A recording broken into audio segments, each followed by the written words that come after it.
Dare to dream. I just love that quote. Guys, my name is Liam. I am one of the Hustle Brothers here, and you're here with RKLB Fan Club. Me and Chris have had a falling out, so there'll be no more Chris here. No, I'm only messing with you guys. I can't get a hold of Chris at the moment, but he should be joining me at some point. He's coming home from work. But feel free to jump into the comments, have your say, and we can have a quick chat. Guys, I have quite a bit of news today to cover, and I've been quite excited. I've been doing quite a bit of research on Mynaric, and there's parts of Mynaric I think we haven't touched on already. And do you know what? I feel like we've been getting bogged down in the laser communication between the satellites, and I think we've missed some very sharp tools. So we will be going through that. There's some talk about UK deals.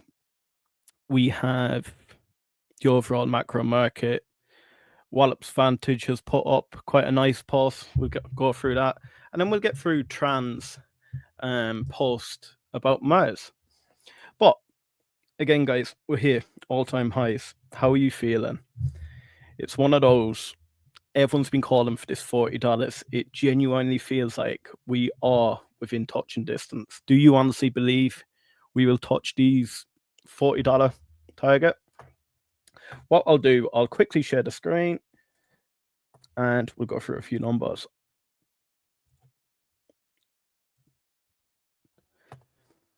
So today we finished on 38.88. Now, guys, there was one point I think we hit 39.05. I actually thought today could have been the day that we did hit the 40. I know myself and Olga were messaging. We did think it was going to cross the 40 today, but look, there's always tomorrow. Over 5 days, we're up 9.89%.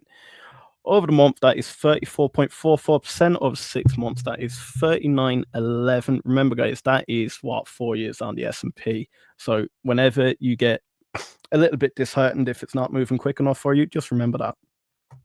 Year to date, we're up 52.65%. And then over the 1 year, it's not coming up for me, but we're well over that 600% at this stage. Now, there has been some big news going around X at the moment. RKLB was trending. We did discuss that whole Neutron official delay. I don't really want to get into that today. I did clip the video for yesterday. Our response to all that hype going around. It did go down like a lead balloon. I think some of you guys were a little bit upset with our response to it, but you know what? I stick by what I said yesterday. So we're going to jump straight into Tran. Tran did put up a really nice post. And guys, if you haven't followed him, this guy is an absolute master when it comes to anything RKLB, anything space, to be fair. So, Francisco, what's up, guys? Do you know what, Francisco? You're a man that when you tell me you're on holiday, you deserve a break, my guy. Never apologize to me. I hope you enjoyed your holiday, mate, and great to have you back. I have nicked a few of your posts. A big shout out to Francisco. Brett, always nice to have you here, brother. You're a massive supporter of us, so I want to give you a big shout out, my guy. But getting into Tran found with the MSR mission, there is funding for 700 million for a Mars telecommunications orbiter. And that'll be for dual purpose, both for the Mars sample return mission, but also to return core samples from Mars to Earth and then future manned missions. So we know everyone's bullish on SpaceX around Mars, but you need your communication. And this is where we believe RKLB plays its part. Francisco, where is your partner? I've fallen out with him, mate. He's been kicked off the team. No, I'm only messing, my guy. He's at work. I can't get through to him at the moment. He should be joining me. If he doesn't, I hope he has a great night. But yeah, 700 million for the commercial procurement of the Mars telecommunication orbiter. Now, we didn't hear much about a Mars orbiter until Tran found this. So, RKLB's MSR mission page has recently been updated to include additional details on its telecommunication orbiter. So, going into it, we can see RKLB's Mars telecommunication orbiter is the foundational step towards establishing a sustained presence on Mars designed to deliver robust real-time communications and mission control capabilities. It'll be the backbone that enables first astronauts to safely set foot on the red planet and return while maintaining close contact with Earth. Now, I was doing a little bit of research today. I have in a few notes here. So, the closest distance of a Mars approach is 54.6 million kilometers. That would take even light to travel 3 minutes, so it's 2.9 minutes for light to travel back to Earth. Now, that did get me thinking, and it will sort of tie into Mynaric and where we're going. Myself and Francisco had a chat about this. The average distance between it is around 12.5 minutes, and that's 225 million kilometers. And then the maximum distance, and that is when it is on the opposite side of the sun, that is 401 million kilometers, and that'll take 22.4 minutes for light to travel. Now, the reason I'm talking about light, you're going to say NASA normally communicates with radio waves. And it did get me thinking, because down here on Earth, radio waves travel a lot slower than light. But when I dove into it, in a vacuum, light, all spectrums of light, ultraviolet, everything travels the same speed. So does radio waves inside a vacuum. So then it got me thinking. Initially, I thought, do you know what? I was hearing this 20-minute window that it could be for astronauts to communicate back to Earth originally. And then I thought, with this acquisition of Mynaric, they'll be using lasers, they'll be using light, it'll make it so much quicker. No, it will not make it quicker. If anything, it makes it harder. Because with radio waves, as you can imagine, we disperse out. Whereas with light, it's very, very accurate. And you need incredible accuracy on a receiver. The reason NASA has been using radio waves for deep space travel is because dust particles can get in the way of the likes of lasers. There's no point firing a laser from Mars and hitting the likes of a floating asteroid, and that's your communication broken. Then I was sort of looking at, can you transmit, say, like voice communication via lasers? Well, it's already done in most microphone systems. Microphone systems transmit everything to electrical energy, then you'll have a receiver on the far end and you'll fire a laser. So it's pretty easy. The reason why lasers are pretty important and why Mynaric's such a big deal is, and this was sort of me and Francisco having a bit of a discussion, I do believe in this Mars sample return satellite, or not sample return, in the Mars orbiter telecommunication satellite, that Mynaric still will play its part. You're not only going to need one satellite, you're going to need a web of satellites as a human presence stands on Mars. You also need to receive a satellite back at Earth. But we have said radio waves travel pretty well in a vacuum, but penetrating the Earth, that is where Mynaric could really play its part. So that's why I honestly do believe Mynaric will be part of this whole constellation. You also need that web of that whole constellation web to stay in perfect harmony. And that's where communication between each other will also use Mynaric. So then getting back, RKLB was the only concept to study the proposed dedicated Mars relay asset as part of the commercial Mars sample return mission architecture. Now, the only thing I find about this, I do find it very strange if they don't put it back to the commercials if it is a 700 million contract for human astronauts being on there as a telecommunications, it does sort of confuse me why Rocket Lab has been the only one. But look, you're straight in for a 700 million contract if that is true. But let me get straight back to it. So, why Mars needs the telecommunication orbiter is built with the humans in mind. So, the Mars telecommunication orbit was submitted as an option for the Mars sample returns with the intent to support future human missions. Rocket Lab's Mars telecommunication orbiter concept seeks to prioritize persistent, high bandwidth connectivity between Mars and Earth to directly support the safety, autonomy, operations, and future astronauts on the surface. Now, this is where I do kind of agree with Francisco, where potentially, if they can get the accuracy pinpointed and they can overcome the likes of a problem with your dust particles, your floating asteroids. And this is where, if you had a constellation, if you fired the lasers back to Earth from all different parts of Mars, which surely, only by coincidence, say you had 12 lasers firing back, surely one will get there. But you do need incredible accuracy. But the reason why they potentially could use Mynaric and a laser is because that does deliver high bandwidth compared to a radio signal. And they have said here high bandwidth connectivity. So it does sort of play into it. We're then talking about the Escapade, and I did do a bit of diving into the Escapade for our follower yesterday.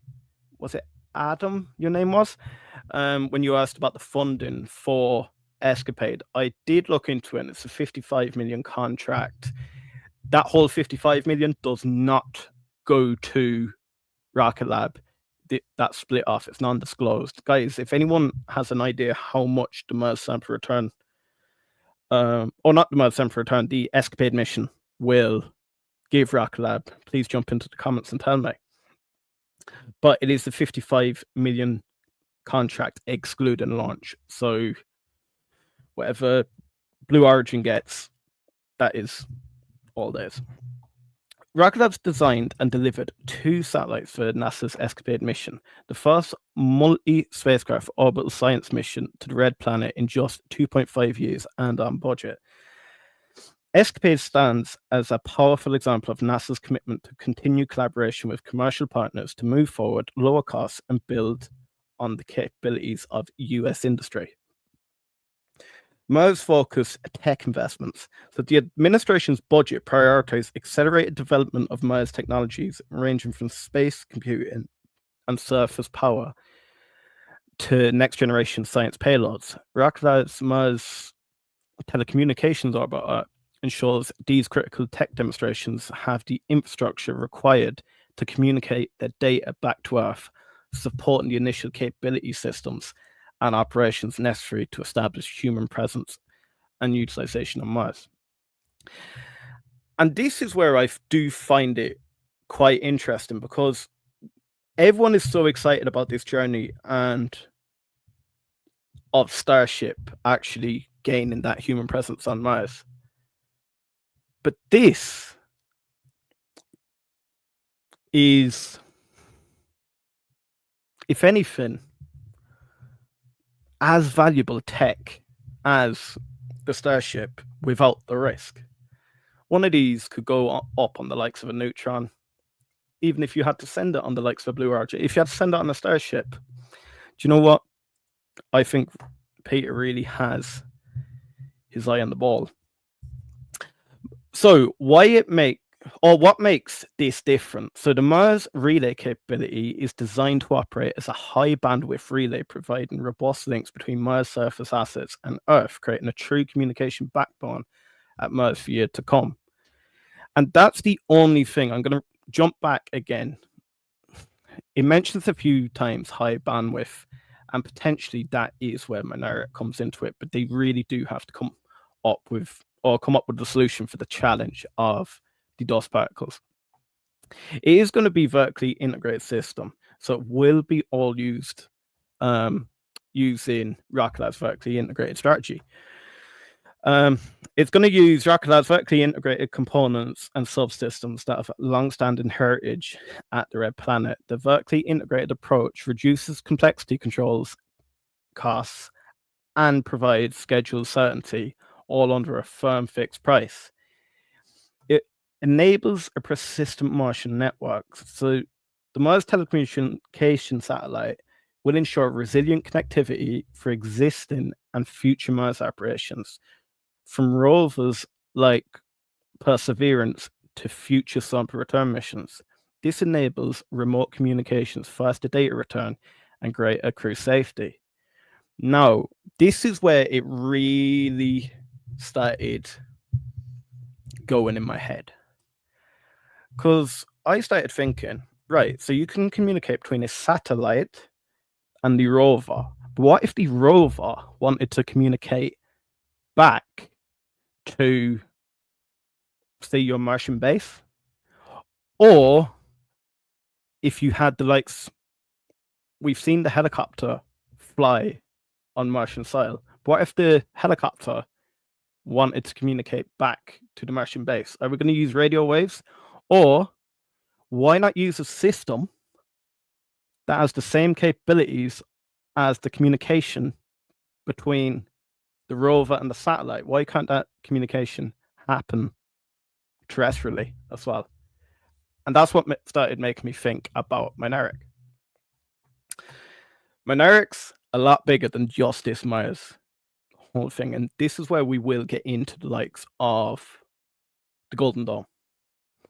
So looking at Mynaric, we're all fully aware of like the Condor Mk3 and its purpose built to address the growing need of high bandwidth, secure, license-free, cost-efficient satellite communication for next generation constellation. So more or less what they are.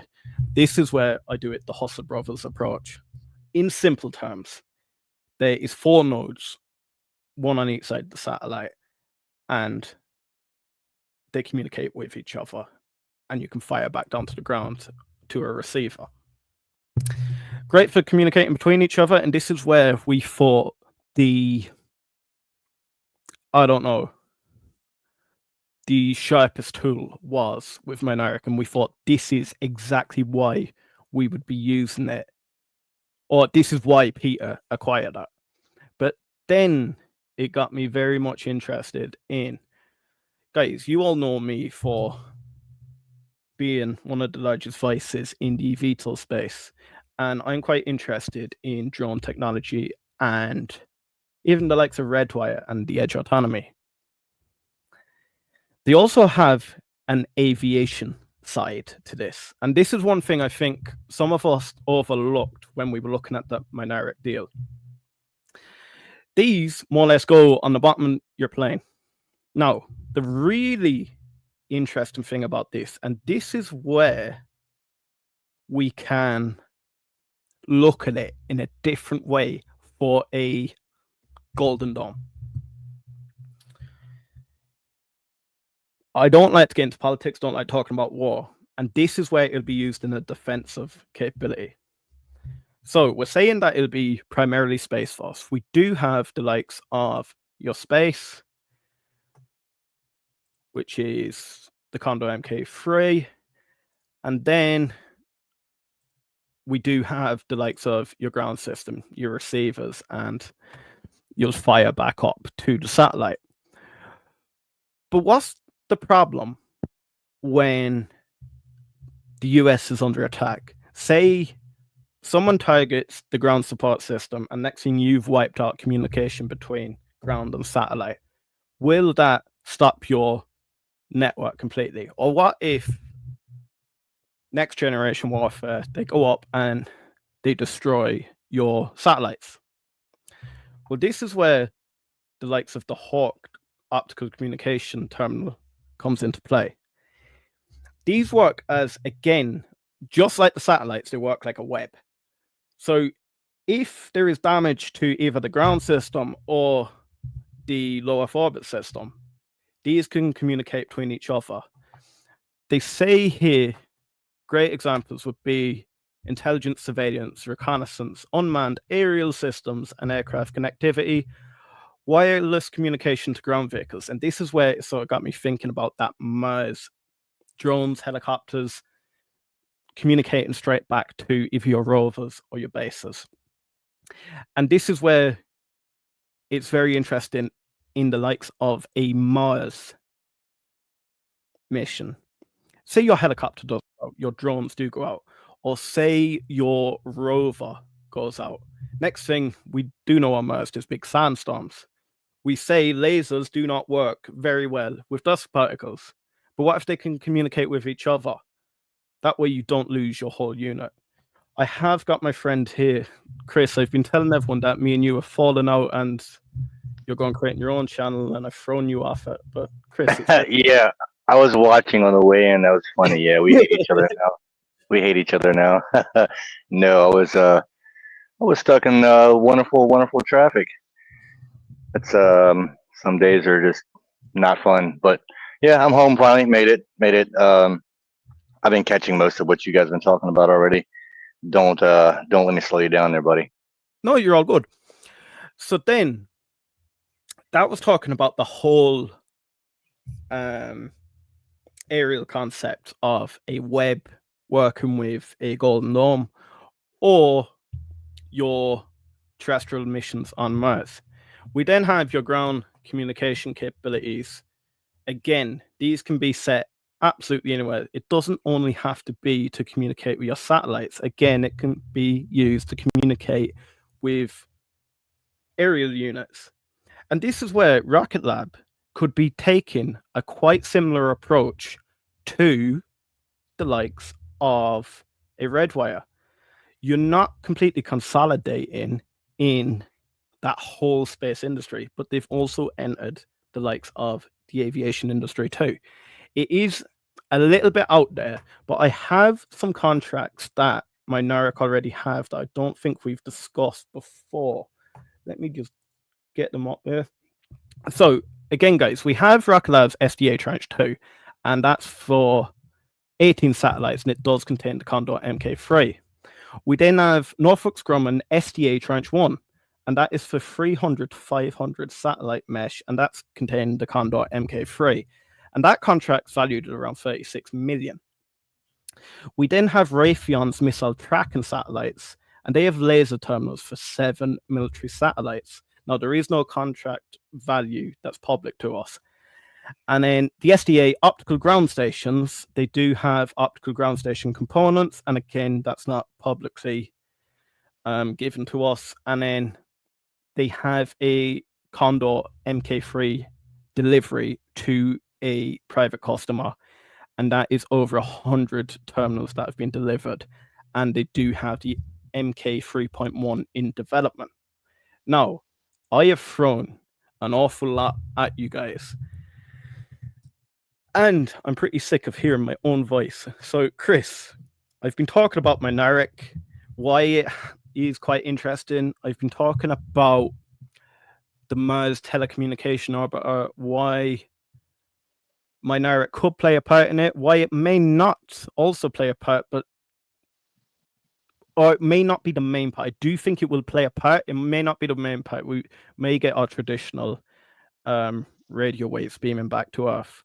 And I've explained the reason why that's not that far-fetched and it's not that detrimental to this my NARIC deal. Chris, any thoughts on this whole topic? Very interesting. Very interesting take for sure.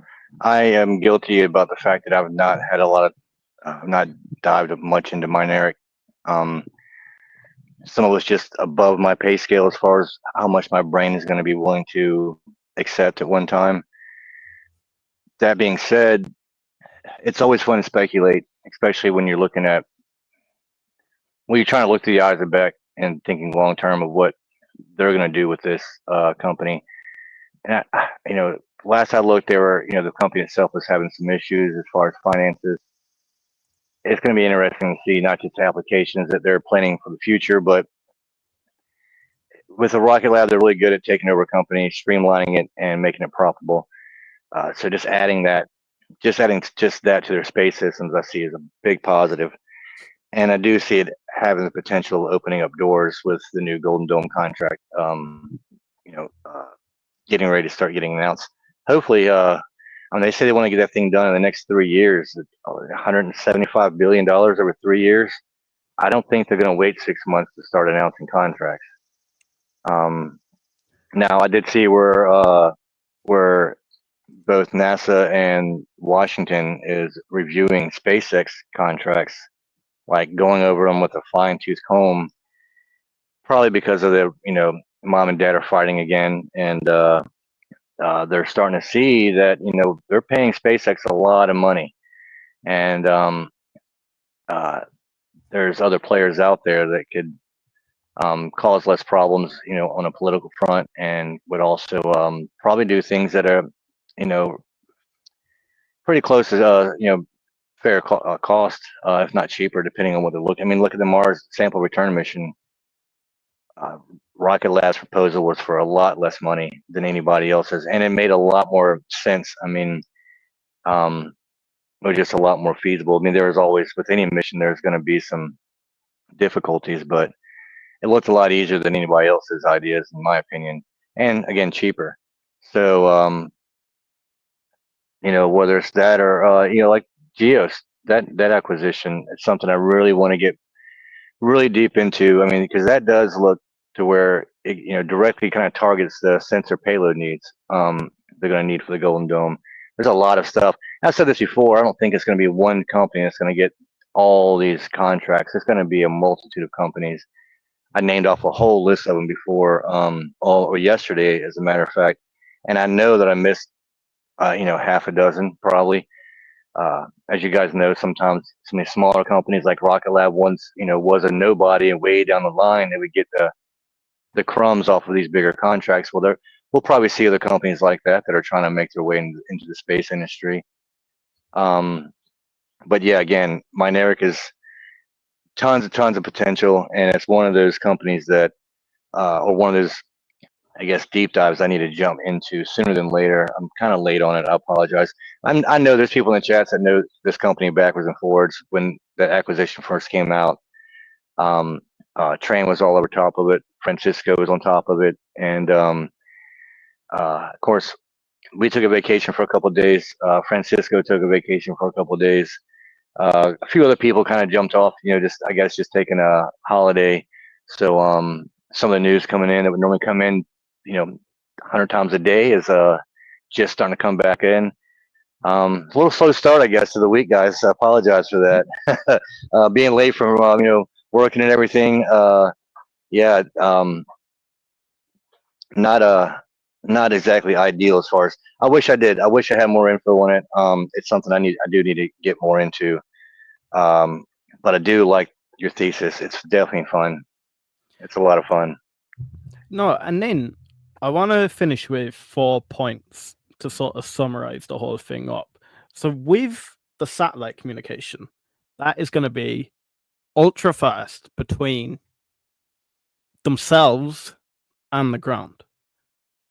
Over long distances, look, there's not much of a difference.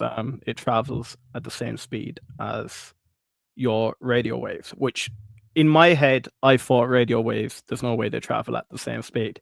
But that is because it's in a vacuum.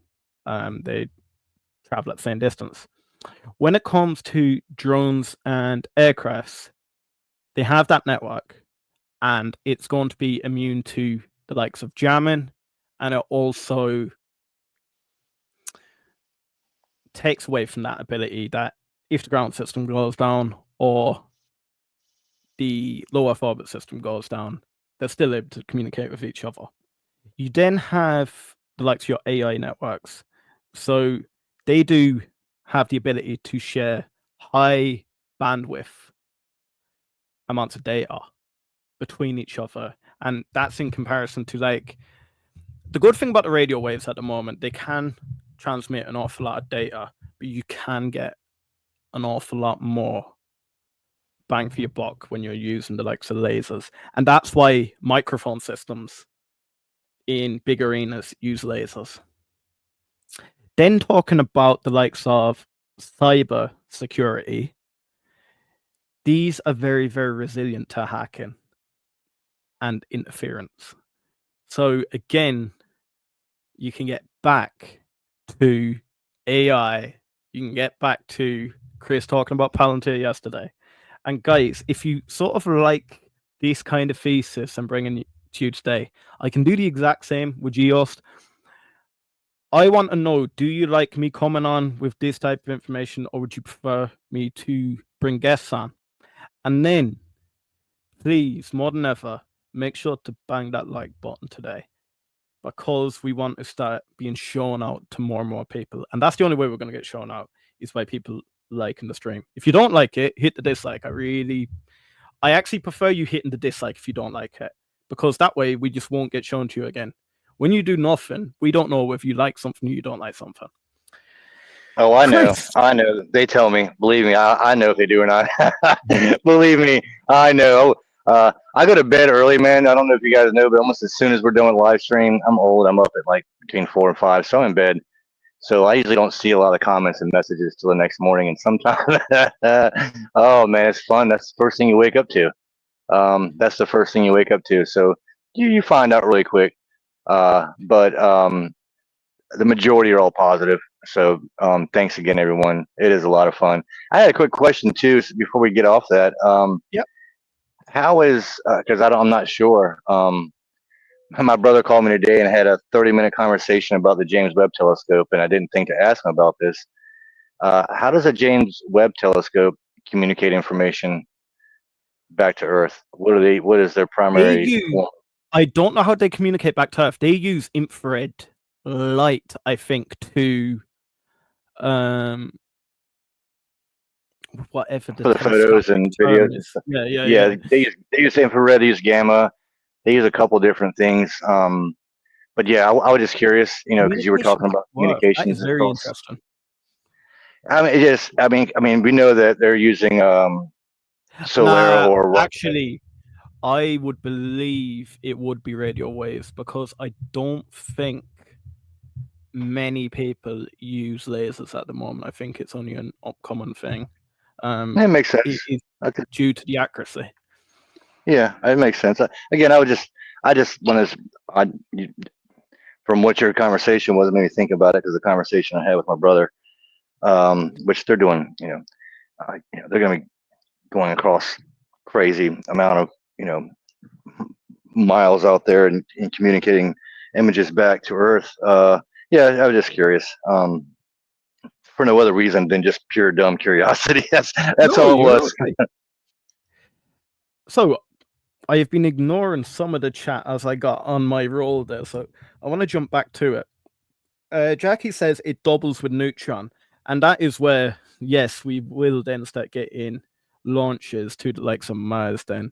I don't want to get too bogged down in Neutron and pull back into that kind of conversation, but yeah. Hi all, Mynaric and Geost are huge for Rocket Lab. They are, and my plan is to proper deep dive into Geost, see if there's anything we've missed when it comes to Geost, see what type of contracts Geost already have, and then come up with some mad thesis again.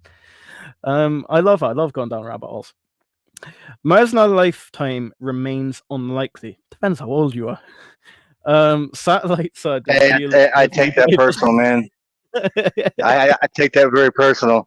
It's all good. It's all good, because even like with my son, my kids, I've banned them. They're not allowed to go to Mars. I don't care if they grow up and I'm not around anymore. They're still not allowed to go. You just haunt them. It's crazy, man. It's just a crazy concept. I mean, in all reality, the fact that we have anything up there at all is just maddening to me. It's just that's why I love space. At your funeral, yeah, I'll just get tickets for me and your sons to go out to Mars. Like, that's hilarious. Yeah, Well, don't forget to make sure you smoke a cigar at the funeral too, and inhale from your buddy. You with me as in the payload. In the cargo. No, you're not leaving me on Mars. Are you kidding me? No, you're not putting me on Mars. That's insane. Somebody just did that recently. Using Mynaric, I'll stream it. Yes, capitalism at its best, right? No, yeah, I love that. No, I'm not. But it is, man. In all seriousness, it's amazing. I think we take some of this stuff way too much for granted. Um, we do come up with some crazy theories and go kind of out of the box sometimes. But when you look at what they're already doing, how crazy do they really sound? Because I mean, it's amazing what they're already capable of doing right now, and it's still early. It's still very early. Uh, look what I mean. Just I remember being a kid, and yeah, that's how old I am. We didn't have smartphones, and now your teacher telling me that you're not going to have a calculator in your pocket. Lady, I've got everything I need in my pocket. I didn't have to sit there and study all that stupid math. It's on my phone. Yeah, I know it's a joke. The numbers thing. Yeah, I get it. But in all reality, I mean, just the amount of technology in our pocket, what they're doing up there is it's just amazing. It gets me excited. I'm sorry. I get forget sometimes that it's about investing. I just think back like when I was a kid and look at it through the eyes of a kid and just look at the fun stuff about it. Yeah, I mean, I want Neutron to be successful from day one, but at the same time, I just like the fact that they're building the freaking rocket in the first place. That's just so cool to me. Yeah, sometimes I think we take some of that stuff, just take it for granted, kind of overlook it, and like, oh yeah, they should be doing this, and they should be doing this already. It's not that easy. We forget that it's just not that easy. Then Zone of Ender said, sorry to go off topic. Imperious Technology stock I mentioned before is about $5 right now, 40% positive after market. Zone of Ender, if you come to not Rocket Lab Weekly, I have Rocket Lab Weekly on my mind again. If you come to eVTOL Weekly tomorrow, we'll discuss Imperious Technologies. Just what I want to do with respect to the guys here, I want to stick with Rocket Lab. But thank you again for your comment. Then we have Jackie's. It's a robotic total station. Frimble has been making them for 20 years. Albert, I think you meant to say builds the Iron Dome. Should have good quarter restocking. Scott Williams says packet loss is part of communications now. Lasers allow more secure communication. I'd love to talk to the ASTS guys. Like, we could bring an Man back on again, or AST Space Odyssey, and talk about how would Mynaric play into this. That'd be very interesting. Then Brett says, oh, there's two Bretts in the chat now. So Brett Haver says plasma electric thrusters will get us there. Rush onto it. I actually had something about nuclear thrusters yesterday up on the screen. We never got to them. Is it Boeing looking at them at the moment? I don't know. Apparently they're really expensive to make, but I will get into nuclear thrusters as well. But plasma electric I'm definitely not getting on any rocket that Boeing builds. I can tell you that. If I'm not, there's no way. Even if I maybe would get onto a Rocket Lab rocket, yeah, no, I'd have to be dead, reincarnated, and died again before I thought twice about getting on anything. Boeing is just not doing that great. They're probably going to get contracts for the Golden Dome because they pay a ton of money to lobbyists. I mean, it's just impossible for them not to get something. But yeah, that's I'm not a fan of Boeing. Let's just put it that way. No offense to anybody out there holding Boeing. It's just they haven't been looking so great the last few months. I don't think they've done very well overall. They've lost a lot and just quality people they have there working for them, which could be a positive for other companies like Rocket Lab. Maybe we're stealing people away. I don't know. But yeah, anyway, sorry to break in there, but when I hear Boeing, I get a little nervous. And then, Brett, would you actually be able to send me a link for anything about that and Russia? I want to see if I can deep dive that a little bit further. And then Brett Krieger says, Chris is just a true space fan. Do you know what? Me and Chris, after our stream, sometimes we can get into a complete rabbit hole between ourselves. And sometimes I think I should have just hit record here, because some of our things, and we'd never be able to recreate. One thing about me and Chris, we never sort of. He didn't know today I was going common with Minaric, and yesterday, like he knew I was going to talk about Minaric, but he didn't know what I was going to say about Minaric. And then yesterday about Palantir, he told me he was going to talk about Palantir, and he tells me to go and research it myself. But one thing, we never speak to each other about it because we want to keep it authentic. So we want to hear it for the first time, just how you guys hear it, so we can give an authentic conversation. Because if I already know what Chris is about to say, we could have pre-scheduled questions. It just gets boring, and then we'd never want to do it again. Whereas when we just go and do our own research, it's just wild. It really is, and believe me, we're just naturally just, you know, I am this much of an idiot, so you can't fake that. It would be as fun if I tried to script this out. It just wouldn't be. No, it's just more fun this way. And the hard part is we do make mistakes sometimes. You know, a little secret. That's why I do try and tend to stay away from the numbers sometimes, because you will get roasted in the chats if you say the wrong $1 million point or the wrong date on something. They'll correct you, and not some always in the nicest ways. But you know, we try and keep it light. We do. And yeah, Brett, you're right, man. I'm a big space fan. Which is crazy because, you know, I always say I'll never go into space, but you know, it's one of my favorite things. I'm just a big chicken. I don't like getting too far off the shore on a boat, man. So I mean, I dig ponds. I try and get down deeper in the ground where it's safer. But yeah, no, it's fun here, man. You know, it's just more laid back. And again, we try to let the chats just kind of lead it too, because we've gone in before and we'll have pages of notes and we don't get to nothing or barely touch anything because of what's going on in the news in the last 20 minutes or what's going on in the chats. You guys control a lot of this, because if that's what you're interested in, that's what you wanted to cover and go over for the day, then why not? I mean, there's so much that we can cover. Space is massive. There's so much we can talk about. What I'm interested in that day, you might not give a crap about, and that's okay. But I'm still going to talk about space, damn it. So, yo, what's up, Hustle Brothers? Liam, good job. Keep it up, brother. Lazy Legend, absolute legend. Absolute fantastic comment to get. Do you know what? That's the kind of comment that really keeps us going. Do you know what? I'm going to say comment of the day. Nah, I'm messing. Yeah, no, big respect for that.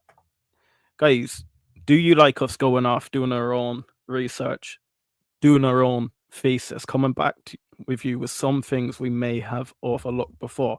Or would you prefer us to stick to the news?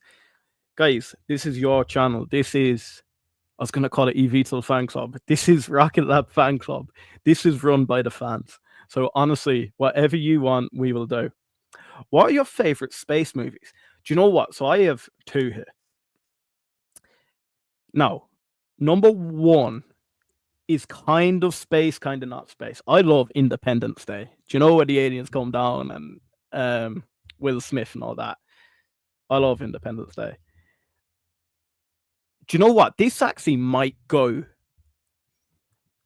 against some of the diehard space fans, but I actually love the new remakes of the Star Trek movies. I do love the new Star Trek movies. Chris, what about you? What's your favorite space movie?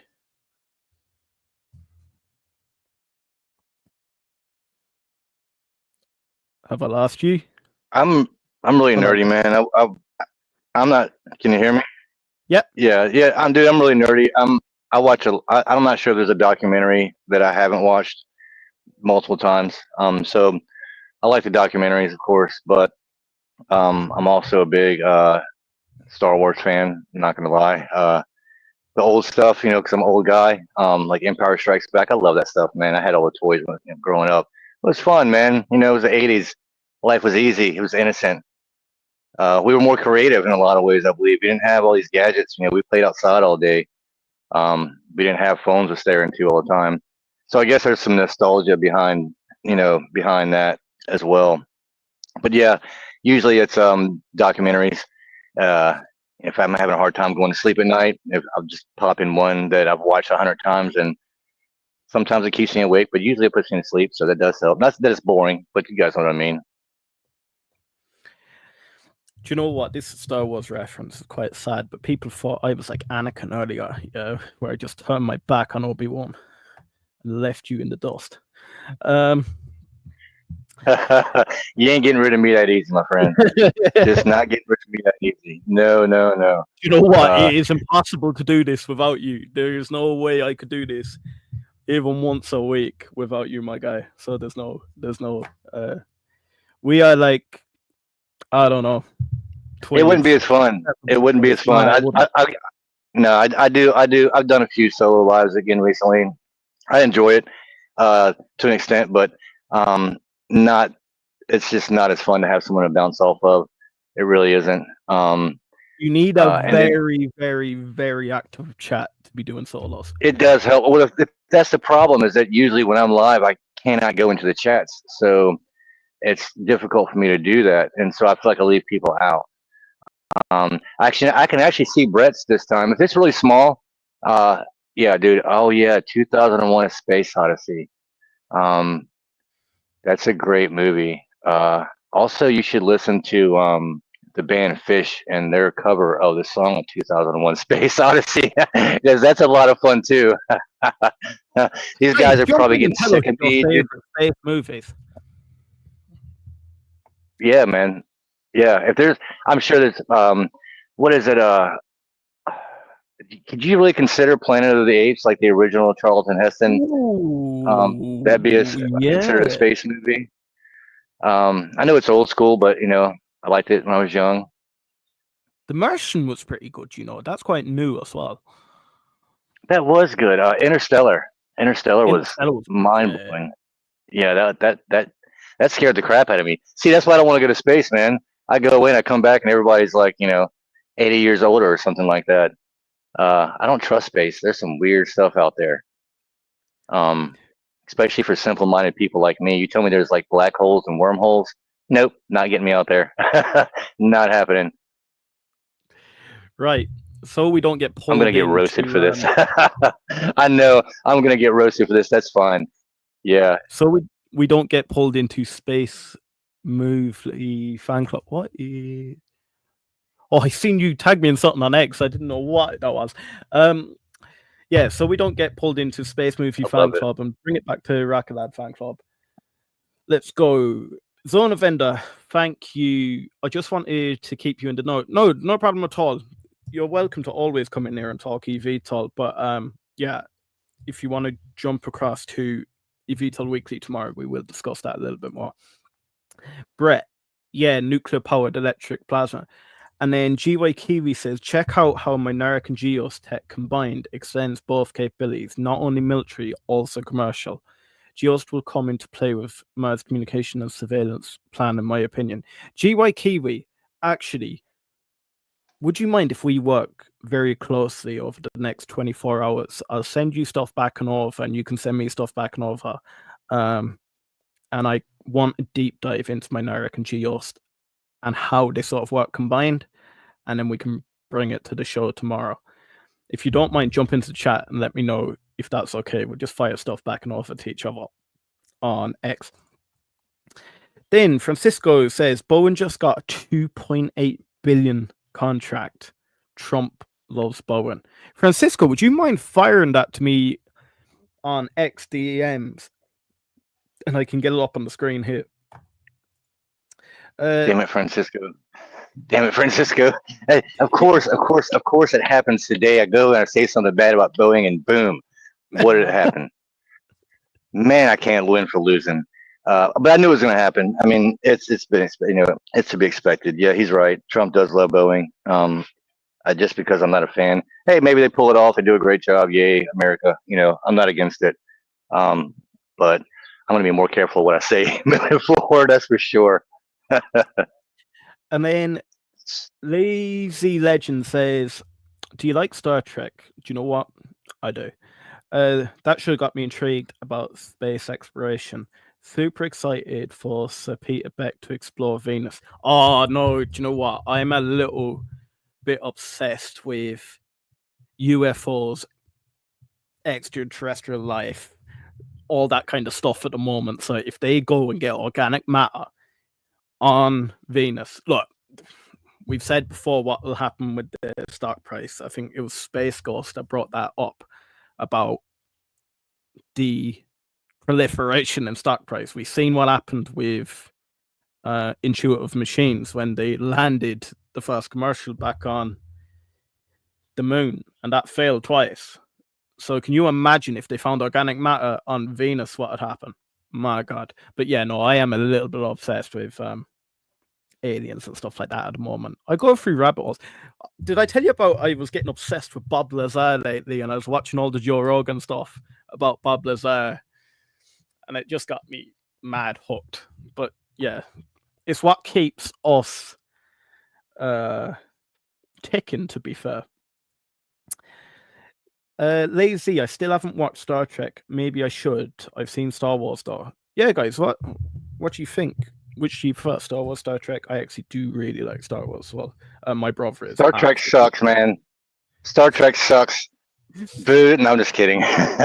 There's just like they're always gonna have haters because of Rocket Lab and ASTS. It's the same way with people.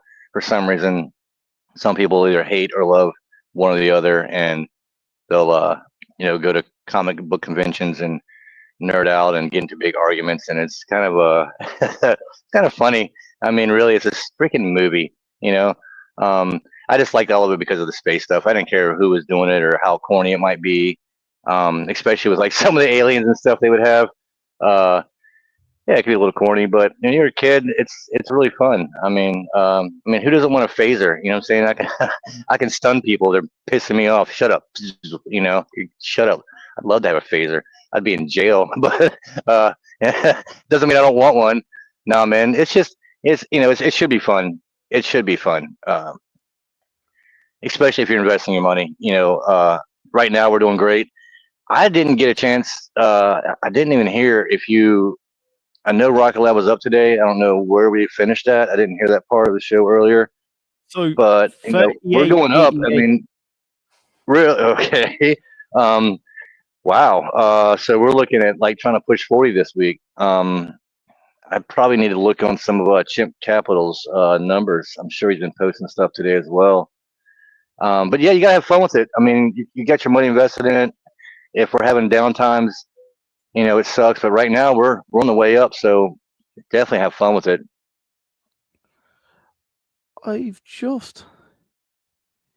June, can you send me that information? I can't find it anywhere here. I didn't hear it.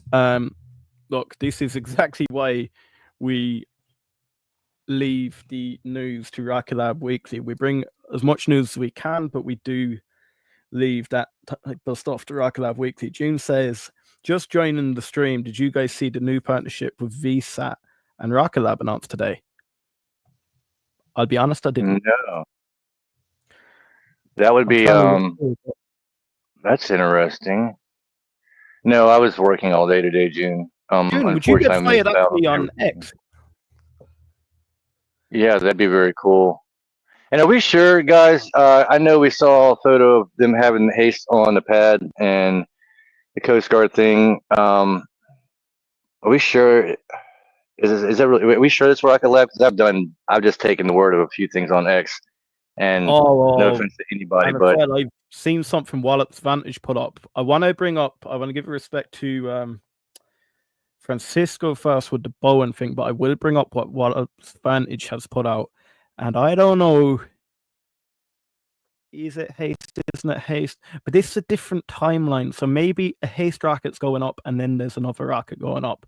But yeah, it can get confusing because I can get really confused out there because they do have other launches, other things scheduled. It's not just Rocket Lab's not the only name or the only game over there playing around doing launches. So I was just curious because again, I haven't had time today to look at anything, and thankfully we have the people in chats that do have some of the time during the day to do that for us. So thank you. Then we have Jacob here, late as hell. Let's go all-time highs. Jacob, actually go back to the start of the stream after we finish. I was here on my own for 25 minutes and I thought, you know what, there's no better time than come up with some wild thesis. And I want to know what people think. Am I going along the right tracks or am I being silly? Mopbox agrees with what I am trying to say. I will read out what you're saying, Mopbox, when we get to that section. And then GY Kiwi, Boeing contract for 2 satellites shows Rocket has potential for financial gains. And then I do want to get into Boeing's latest 2.8 billion Space Force contract. We'll jump across to that now. Jeepers. So, again, guys, thank Francisco for this. Francisco's one that fired it across. So they have won the 2.8 billion contract for the US Space Force to build and produce 4 space vehicles for evolved strategic satellite communications. And it is going to be nuclear command. So is that what we were sort of looking at yesterday? Oh no, we didn't speak about it yesterday, did we? I really need to get into that nuclear propulsion that they're on, but I have seen DARPA did terminate a contract for nuclear propulsion because it was too expensive. So I would like to sort of jump into Boeing developing. They're obligating 100 million in research development and elevation funds for fiscal year 25. Have you any thoughts on this, Chris? Stupid Boeing. That's my thoughts. Congrats to Boeing. You know, that's. I mean, they're a big company. I mean, to them, it's not that big. I mean, it's. Oh man, it's Boeing. I'm not going to go off on a rant on Boeing. I'm just not going to do it. There's a lot more things we could be talking about than listen to Chris go off on a rant about stupid Boeing. And if it's going to be, like I said, if it's going to be a positive, you know, if it's being a bonus to the U.S., great. I don't have a lot of confidence in the company myself right now. So, and again, never investing in Vice, but there's a lot of other better options out there that's also going to be getting some nice contracts from this. It's just the first of many, in my opinion. And I wouldn't be surprised to see Boeing get more. I really wouldn't.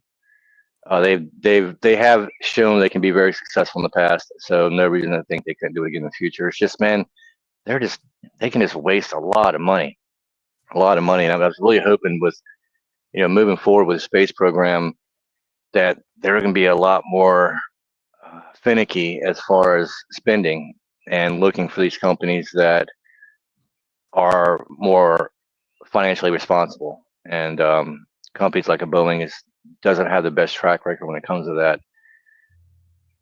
That's about all I had to say about that. Really, I enjoy watching the smaller companies. They're doing more innovative things. It's a lot more fun, whether they're going to a Venus or they're trying to, you know, put landers on the moon. It's just, to me, it's just more interesting as far as the excitement aspect of it. But hey, money's, you know, more money to space is good for all space, right? And then I do want to jump into the Wallops Vantage. So looking at this, the US Coast Guard have put up a few hazard zones for July 18th, 19th, 20th, 21st, 22nd, 23rd, and 24th for a rocket under the name Taylor rocket. Now, we do know the previous launch window was 11th to 12th. We don't know, has that now been terminated, but we did hear that Electron has been elevated on the pad. And Markbox is now saying Taylor rocket is a sounding rocket. If it definitely was Electron, we could see a Haste launch, and then the following week we could see between the 18th and 24th a sounding rocket go up. But yeah, that's a sounding rocket for sure. Well, yeah, that's what it sounds like to me. Which is, they're not very big. Like, I mean, Haste isn't very big either. I mean, or is Electron, but it's not something that I don't even see the sounding rockets. Oh, Markbox is now saying Haste hasn't been elevated on a pad. The image shared was an old image, so it could just be a sounding rocket. Well, and does that worry you that we're not seeing an upscale in Haste? If no, we still have that. I think that launch window is still open. Yeah, when I saw that image, it is something about it just kind of looked fishy, but it doesn't mean that they're not still planning on launching in that launch window. Again, Wallops can be a little confusing sometimes. Uh, there's actually a Wallops launch website. I've got to find the link so we can post it on here. But it'll tell you every launch that is on the books for Wallops, whether it's a sounding rocket, if it's an Electron rocket, if it's a Haste rocket. What it won't do is give you all the exact dates. It'll give you launch windows. So it can be a little confusing. And like, for instance, with Neutron, it says the launch window starts in September and it goes all the way until December. That doesn't mean that anyone's announced that it's going to be, now a December launch. It's just that's what Wallops has for their approved scheduled launch window. Same thing for Haste, same thing for Electron. They'll give you multiple months and multiple different time zones, but it's within those few months periods, so you know what at least is coming up. And again, it does give you all the other rockets that it's not Rocket Lab um, that are scheduled to launch out of there as well. So it wouldn't be unusual to see, 2 or 3 rockets launch out of Wallops in 1 week, and one of them being a Rocket Lab rocket, whether it's a Haste or Electron. That wouldn't be unusual. And we're going to see more of a ramp up in Wallops over, as we move forward anyway, and not just with Rocket Lab. Again, as we know, Firefly is going to be moving in there and hoping to launch out of there in 2026. And Rocket Lab is just going to be expanding, and we're just going to see more and more coming out of there. But nah, I'm not too concerned about it. We're more than overdue for whether it's Electron or Haste. I think we're still good to go. At least I want to think we are. I mean, I'm not the company. I can't say for sure, but usually they put out a launch window. They stick with it. I mean, I think there'd be some sort of announcement if there was some sort of a stoppage or delay. I've just got another interesting one from Francisco. Francisco works behind the scenes while listening to us, and he drops some crackers. So, Space Force cancels major tactical SATCOM competition. Space Force was cancelling the competition to build new satellites for jam-resistant tactical communications. And again, this is where my NARIC would have fitted into it perfectly because of the high bandwidth between them. But they are jam-resistant. What was this going to be for? What was this? Okay, so actually, I can't read this. So the winner of that competition, what contract were they basically bidding for? It was a $2 billion tactical SATCOM resistant or PTSR program. Okay.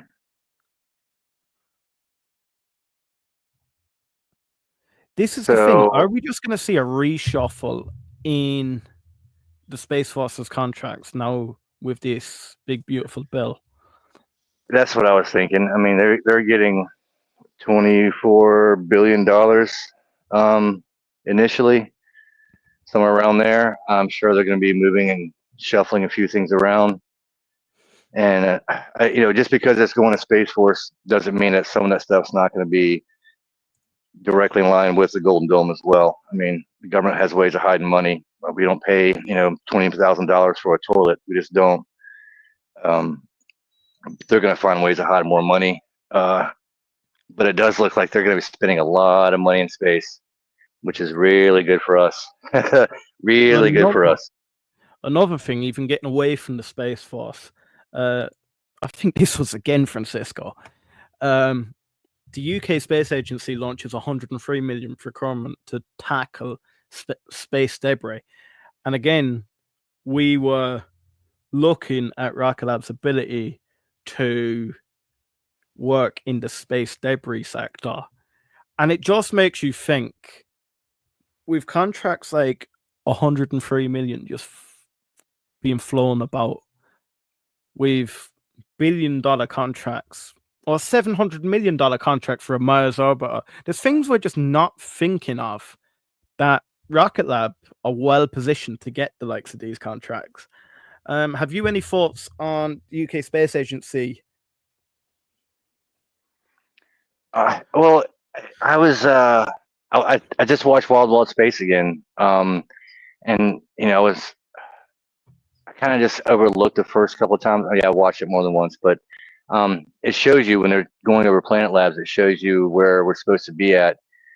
I forget what year, but how many satellites are going to be around the Earth, and how easy it could be for one thing explodes, and the next thing you know, it causes this just a random effect where everything's exploding, and then everything's in orbit, and we can't even get out into space at all because it's just too dangerous. So there's going to have to be some sort of you know base, for lack of better words, a garbage company, a waste company that can go up there, and um, there's all different kinds of ways that can do it, I'm sure, but that's going to have to be done. It's I actually kind of joked about it when they first came up with the hippo fairing, and I was like, oh, they can use that as like the hungry hippo and just go up there and chomp up satellites. I know it doesn't work that way.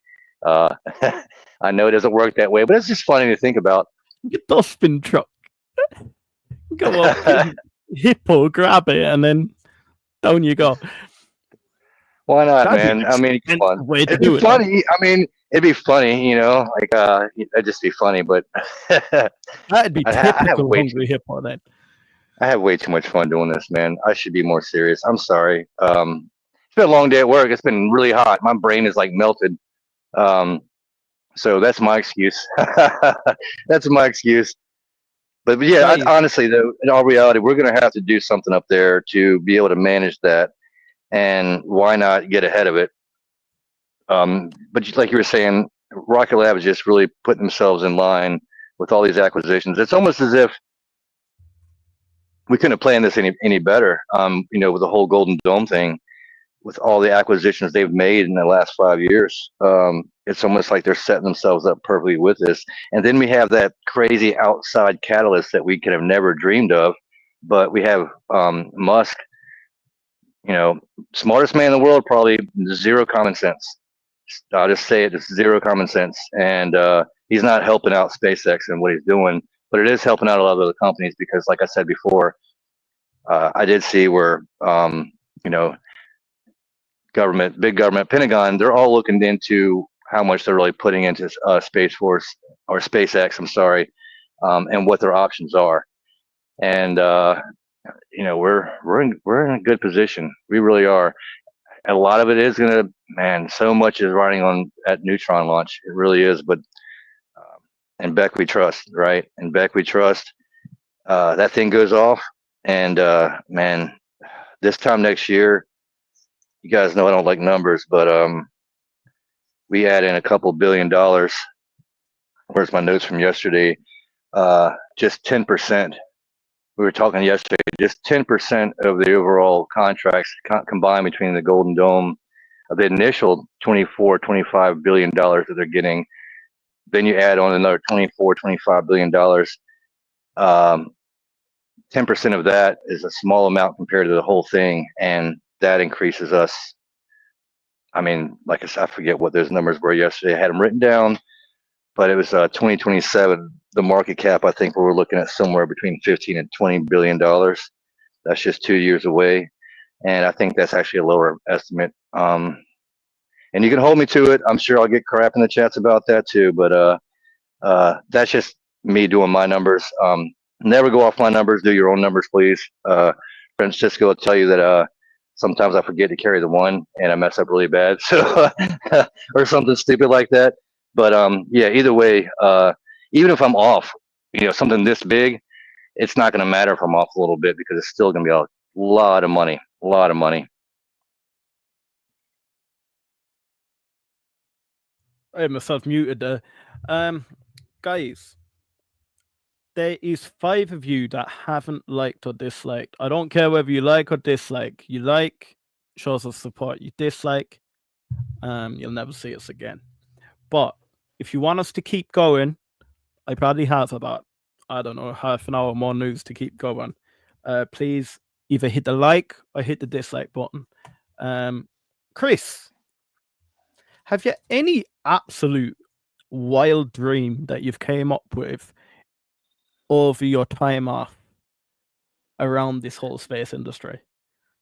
Or do you want to leave that for another day? Is it too big? No, I've always got something crazy, but honestly, I gotta be honest. I completely tuned out. I did. I just walked away from everything. I didn't look at stocks. I didn't look at hardly any news. Um, I just I didn't really think about much. I really didn't. I gotta be honest. I didn't. I don't really have anything. I have a few things I'm working on, but these are just ongoing projects that I've been kind of dabbling with for some time now. Um, and you guys know that I can get a little crazy. So if I'm not even willing to talk about them now, they must be really crazy.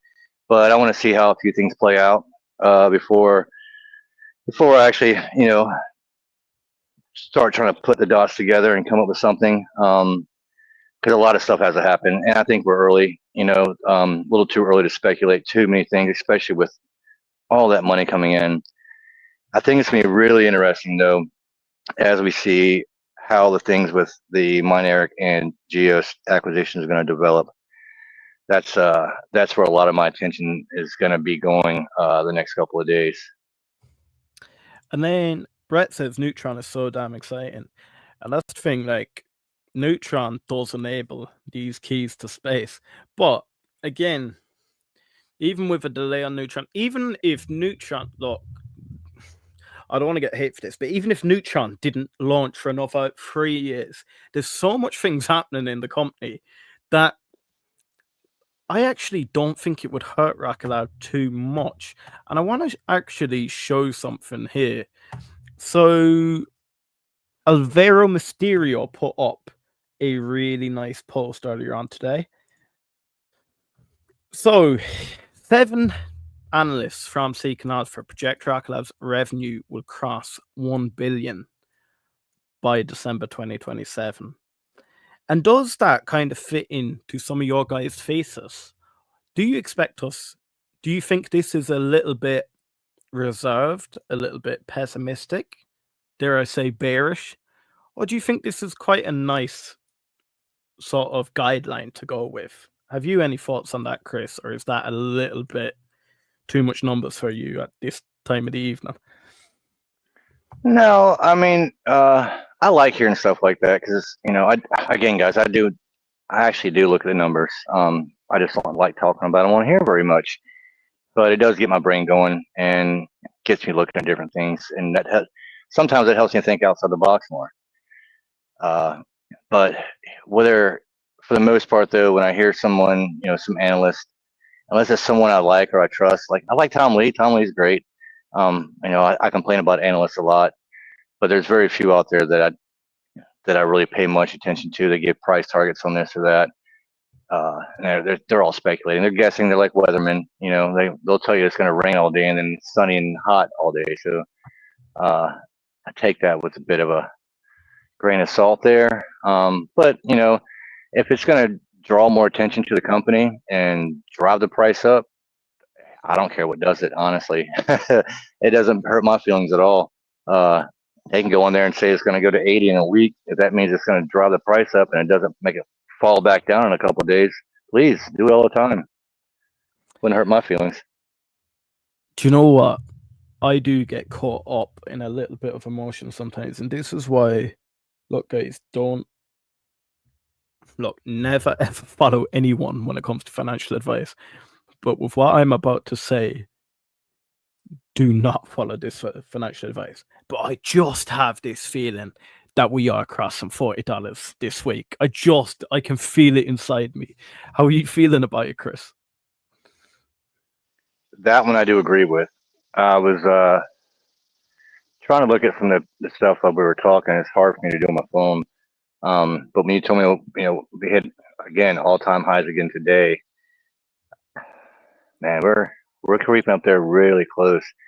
Especially with, anything can happen over the next couple of days as far as new contracts coming out, new news coming out, any advancements in Neutron's build, any of that news were to come out. It won't take much. It will not take very much for us to push us above that, and we'd have to have something really wrong go in the overall markets to see it really have a sharp pullback over the next couple of days. Yeah, man, 40 is very, very. It's only, yeah, dude. We're early in the week too. 40 is very possible. Oh, I've just got 3 new articles there. So Francisco sent me one, and then Brett sent me 2. Guys, again, one of you voted. 4 more /dislikes. I'll bring the next 3 articles up. If not, I will round it up for the evening. June, got a phone call, couldn't find your Twitter account. Okay, so my Twitter account, I'm sorry, I couldn't do the Hustle Bros. I don't know why, but it is at the Hustle Bros YouTube. So at the Hustle Bros YT. So Mopbox says Rocklab's original SPAC deck revenue projections for 2027 was 1.5 billion. Rocklab has fallen slightly behind the SPAC deck projections, though. And Mopbox, do you think they could ramp up again? Do you think they could ever catch that 1.5 billion by 2027? Or again, would you be happy with 1 billion in revenue by 2027? Olga, for sure, $40 this week, maybe tomorrow. Olga, I think we just have to have a champagne party when we hit that $40. I think, Chris, you need to Olga's get a good luck charm, man. Olga's a good luck charm. She's been spot on. She really has. Got to give the woman credit. She's really good at it. And it's probably just all the positivity. Got to stay You positive, should guys. make an Trust me. Olga ETF. We just all invest in it, you know? Yeah, I love that. Yeah, it is, man. It's all about positivity. You got to stay positive. Got to stay positive. Hey, did I miss it, or did we confirm that contract with Visa, was that a Yeah, big so nothing burger? Or was that June is currently trying to get it across to me. okay. I haven't No seen it. problem. Francisco, if you can dive into it there. Oh, June has just followed me there. So look, I'll follow you back, June. And then yeah, anything you ever want put on the show, June, just fire it across to me. Francisco sent me a very interesting one there. Oh, and also, just one more thing too. Mopbox, yeah, 100% correct on those numbers. And I may have misspoken. I was talking about if we were to get, just a small fraction, like 10% of those contracts, that would probably get us, up into that range, if not higher, over the next 3 years. That's where I was going with that. But yeah, you're right about that, buddy. As always. Okay, now this could be controversial. So, Francisco sent me. So, what if the European Space Agency get to Mars in just 15 years? That is interesting. We could see humans living on Mars within 15 years. This is not SpaceX. This is Europe getting to Mars. What if they get there first? Has anyone envisioned that?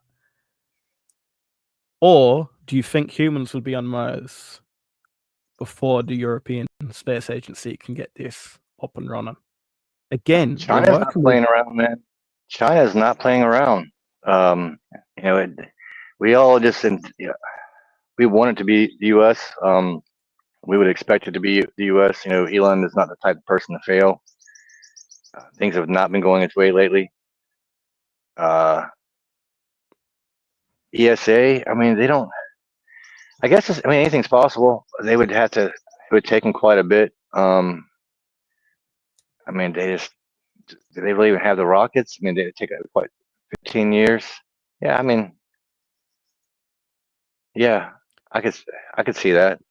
Now, the more I think about it, yeah, tying it back to what we were speaking about earlier. So we're looking for that contract for 700 million for a Mars orbiter, but look, these will also need a Mars orbiter. We already have contracts with the ESA. Rocket Lab, again, fits the bill. This is where Rocket Lab are just building relationships with everyone. And it's one of those, yeah, where don't count your seeds before they harvest, but at the same time, count the seeds that you reap. I got a question for the chats.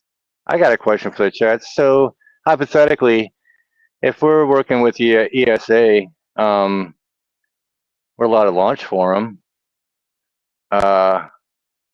Why couldn't the ESA do a Mars sample return mission and just use the Rocket Lab plan that they've already put together and made the cool video of? Is there a reason why that is that not feasible? Am I thinking crazy here? I mean, obviously they don't have a launch facility, they would have to build one. But yeah, see, this is what happens, man. You guys throw out information and get me start thinking, and I haven't first time seeing this, so now I'm just going down lots of rabbit holes. And that's how you sound like an idiot sometimes, because you just start thinking out loud. But I don't know. That's plausible, right? So June, let me get this up for you.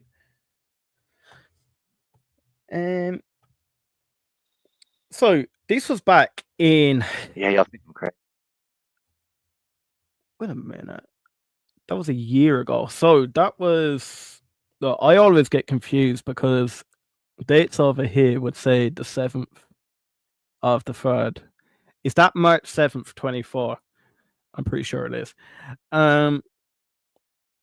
So VSAT, a global leader in satellite communications, announced they were selected Rocket Lab as a leading launch and space a space systems company to support VSAT hybrid space communications network demonstrations by producing a spacecraft bus and providing mission operation support.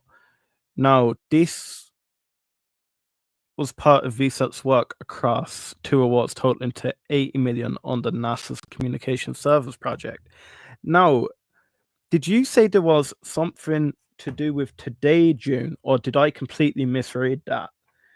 I may have completely misread it. Yeah, announced today. Am I reading the right one here, June? I'll wait for you to come back to me. Mopbox wasn't correcting you or anything, Chris, just spurting out random info. Mopbox, absolutely love you, my guy. Do you know what? I rob quite a bit of your information. Now, I do give you credit anytime I share one of your posts. I do say that I'm using it. But if there's anything you ever want put on the show, do direct message me on X. Or it doesn't have to be me, Francisco, Chris. Just PM it across anytime. Them, or DM it across them. Anytime. Yeah, you always come with the best stuff. And yeah, definitely anyone. But yeah, bro, you come with the best stuff all the time, man. And correcting me or not, I don't care. You can correct me all the time. Well, right or wrong, say Chris. No, I appreciate everything you do, man. And like Liam said, quote unquote, we steal from you guys all the time, but we always want to give credit to where it's due. So thanks for everything. Then June. Oh gosh, didn't see the date. No problem at all. Do you know what, June? I do it all Liam's the time. pretending like he's reading right now. I can tell it. Have you seen the screen here, Chris? I can't see any of that myself. Brett, I am so sorry. So all I see here is Rosatcom scientists have completed the development of prototype plasma rocket engine for long-range space flights. Now, not gonna lie, Brett, I barely speak English, so I'm telling you, my Russian is not that great. If anyone can translate this for me very, very quickly, it'd be much appreciated. But we did get another one from you, and it was after years of near silence, a prominent developer of Russian military spacecraft suddenly publicly floated the first pictures of massive nuclear-powered space transport undergoing assembly at the company's facility in St. Petersburg. The KB Arsenal Design Bureau, which serves as a prime contractor in the project, is known for the Soviet-era nuclear-powered satellites, one of which infamously crashed in the Arctic region of Canada in 1977. So, yeah, the Russians are going after. But look, they're known for ion plasma engines. I am pretty sure. If I am wrong, do let me know. But I know we were talking about Rocket Lab did put up a job. I am going to find this because I actually done a video on it before. Rocket Lab put up a position. It was about a year ago where they wanted a engineer to develop ion thruster engines. Do let me know if I'm wrong, but I'm pretty sure they did put up for an engineer to develop ion thruster engines. So that is something Rocket Lab are already working on. And I am 99.99% certain on that. I will get it. Brett says, lol, I had ChatGPT translate. Do you know what? Will I pull it into ChatGPT to translate? Is there anything substantial in it that would tie into Rocket Lab? Brett. Guys, do let me know. Rocket Lab and an ion thruster engine, they were in development. I do know that. Are they already developed? Do let me know. Chris, do you know anything about Rocket Lab and ion thruster engines? No. No? It sounds kind of familiar, but I'd be lying if I said, "Oh yeah, I know all about it." I don't know nothing about it. It could very well be true. Very well be true, but I mean, yeah, I'm nearly certain. No. Simple answer. Because you can put them on satellites, I am pretty sure. I'm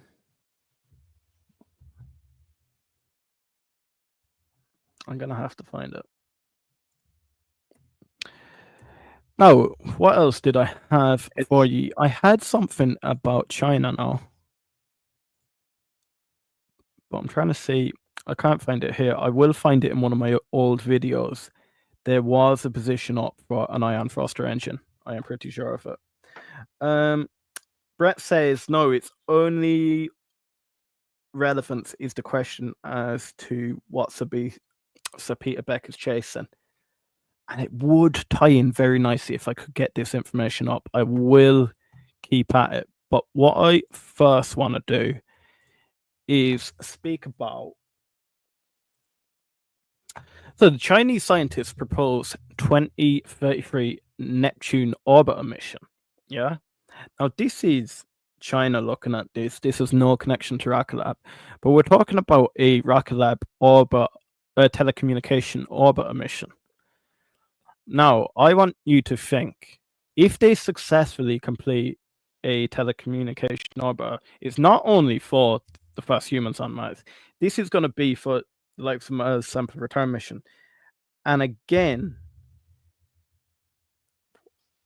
why wouldn't there be a constellation? Why wouldn't there be a telecommunication orbiter between all the planets? We know Beck is very interested in deep space, and we've even seen with the Venus mission, he's going funding it personally. So why, if the telecommunication orbiter is successful with Mars, why wouldn't they put them around the likes of Jupiter, Saturn, Uranus, Neptune? It's a thought. Jacob does agree. Rocket Lab did post a position. We know someone was hired for it. But details about it have been super secret. Apple level security, as Ashley put it.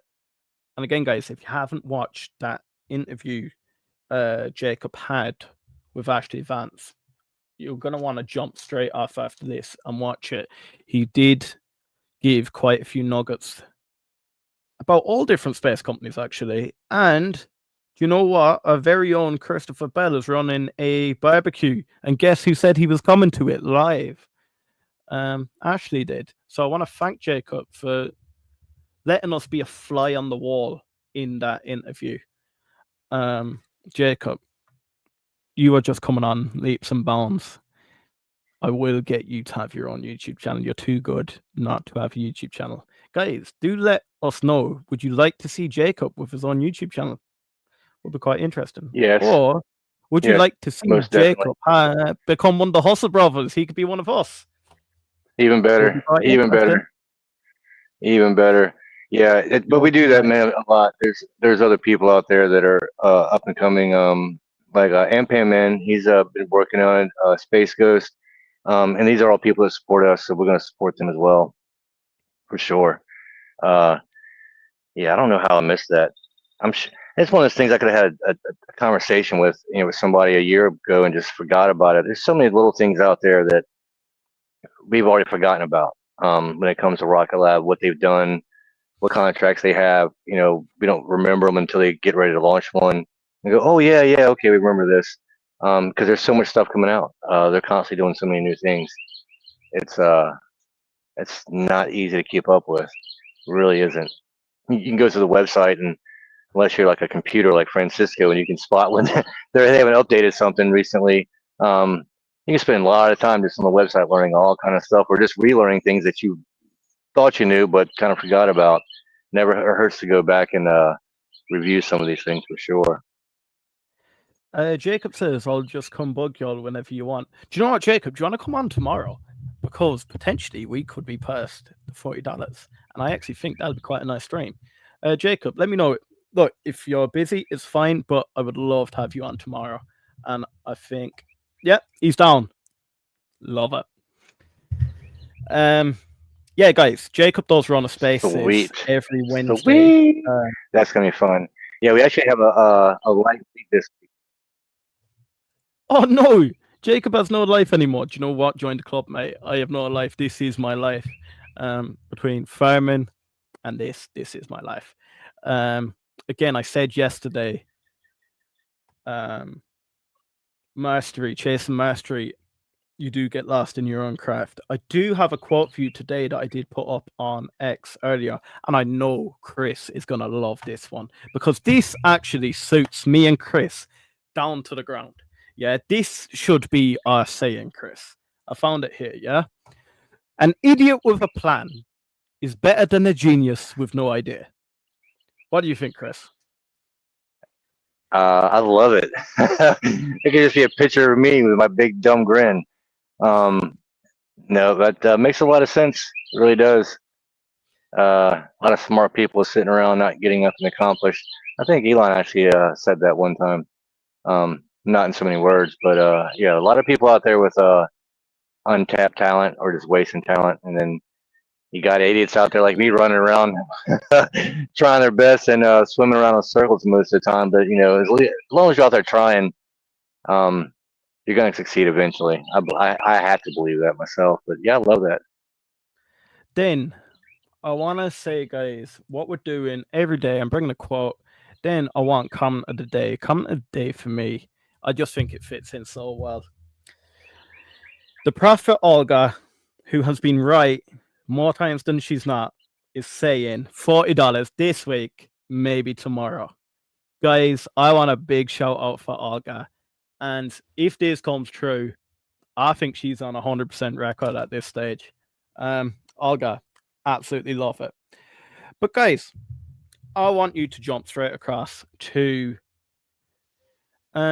Spaces and see that interview Jacob had with Ashley Vance straight away.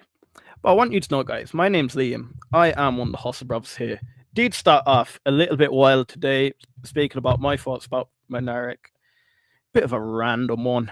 I'm going to come back tomorrow with Mynaric in combination with Geost. Me and GY Kiwi are going to have a bit of a chat. If anyone wants to get involved in that, I can create a group chat where we can dive in together about the potential of Mynaric and Geost, not only in military applications, but in commercial applications in deep space exploration. I want to get a lot more connected with the community. I want you guys to be involved. So while we're doing the research, I'm going to make little private group chats that we can go, even if it's for that episode, or look, it could keep diving in until we come up with what's going on, we hope. It's a little bit of fun, a little bit of excitement. My name's Liam, one of the host probs here. My good friend Chris. He came straight from work, straight on stream. Mate, you need to sit back, relax, and just enjoy yourself for the evening. Thank you as always, Chris. Any final thoughts? No, just thanks everyone.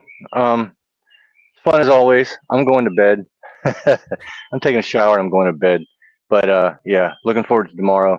Probably another day like tomorrow for me. Honestly, it's gonna be like that all this week. So looking forward to talking to Jacob tomorrow for sure. And yeah, that's it, man. Just have a great night. Have a great night, everyone. Thanks. And then we have Francisco. Thanks, guys. Thanks, fellas. Great show as always. And all guys celebrating. Right, guys, until tomorrow.